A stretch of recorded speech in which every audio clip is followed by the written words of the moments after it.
परमेश्वर के धन्य नाम की महिमा हो। प्रभात मनन के सत्र 2602 में आप सभी का बड़े प्रेम के साथ स्वागत करता हूं। आइए आज के मनन के लिए हम बढ़ते हैं यूहन्ना की पहली पत्री अध्याय 5 पद 3। क्योंकि परमेश्वर से प्रेम रखना यह है कि हम उसकी आज्ञाओं को माने और उसकी आज्ञाएं कठिन नहीं। अब प्रेरित यूहन्ना सरल शब्दों में समझा रहा है कि परमेश्वर से प्रेम करने का मतलब क्या है। परमेश्वर से प्रेम करने का मतलब परमेश्वर की आज्ञाओं का पालन करना है। यूहन्ना कहता है, वास्तव में ये यूहन्ना का अपना प्रस्ताव नहीं है, वह बस वो बात कह रहा है जो उन्होंने अपना गुरु यीशु मसीह से सुना था। प्रभु यीशु मसीह जब प्रेरितों के संग था, उन्होंने उनसे कहा, यदि कोई मुझसे प्रेम रखेगा तो वो मेरे वचन को मानेगा और मेरा पिता उससे प्रेम रखेगा और हम उसके पास आएंगे और उसके साथ वास करेंगे।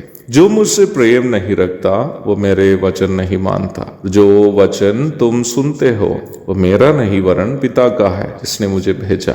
यूहन्ना अध्याय 14 पद 23 और 24। वास्तव में यीशु मसीह की आज्ञाओं में एक भी ऐसी आज्ञा नहीं है जो पालन करने के लिए कठिन है। हमें यदि कठिन लगता हो तो वो बस इसलिए है कि हम अपने पापोमय शरीर की अभिलाषाओं के अनुसार जीना अधिक पसंद करते हैं और संसार के पापों में आनंद लेना चाहते हैं। इसलिए अन्यथा प्रभु की आज्ञाओं में एक भी ऐसी आज्ञा नहीं है जो पालन करना मुश्किल है। प्रभु स्वयं भी ये बात कहे हुए हैं, मेरा जुआ सहज और मेरा बोझ हल्का है। मत्ती 11:30। प्रभु ने हमसे पहाड़ चढ़ने के लिए नहीं कहा, सालाना गंगा में या यर्दन में जाकर स्नान करने के लिए नहीं कहा, प्रभु का लकड़ी वाला भारी क्रूस का नमूना बनाकर उसे उठाकर चलने उन्होंने नहीं कहा, शरीर को घायल करने उन्होंने नहीं सिखाया, नंगा होकर चलने नहीं कहा, दाढ़ी बाल बढ़ाकर जटाधारी होकर चलने नहीं कहा, शादी या पारिवारिक जीवन से वंचित रहने के लिए उन्होंने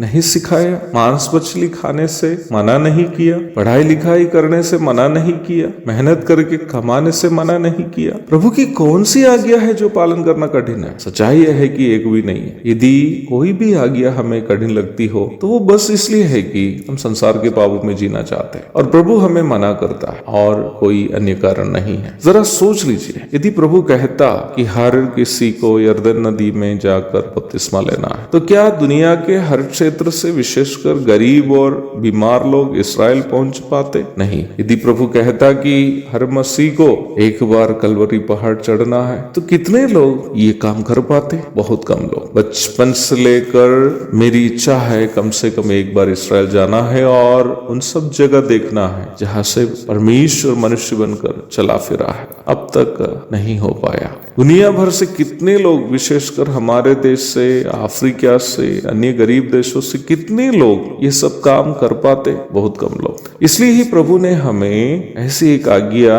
नहीं दी जो हमें पालन करना कठिन है। मसीह विश्वासियों के लिए दी गई आज्ञाएं कठिन होने के कारण संसार में जीना हमारे लिए कठिन नहीं है, परंतु हम संसार के बुरे बुरे पापों में सहभागी नहीं होने के कारण संसार हमें सताता है। दूसरा कारण संसार के पापों की और हमारा आकर्षण ही है। जब प्रभु की आज्ञाओं पर हम चलते हैं, हम संसार के पापों में सहभागी नहीं हो पाते। ये बात उन लोगों के लिए कठिन लगता है जो संसार के पापों में आनंद लेना चाहते हैं। इन दो कारणों को छोड़ दिया जाए, प्रभु यीशु मसीह के आदेशों में एक भी ऐसा नहीं है जो हमें पालन करना कठिन है। उनकी सभी आज्ञा हमारे लाभ के लिए ही दी गई आज्ञा है। सच्चाई यह है कि हमारे जीवन में हम पराजयों का सामना इसलिए करते हैं क्योंकि हम प्रभु की आज्ञाओं का पालन नहीं करते हैं। हम तभी प्रभु की आज्ञाओं का पालन करते हुए जी पाएंगे यदि हम वास्तव में प्रभु से प्रेम करते हैं। एक और शुभ दिन की धन्य कामनाओं के साथ आज का मनन में यह समाप्त करता हूँ। प्रभु आप सबको आशीष दे। आमीन।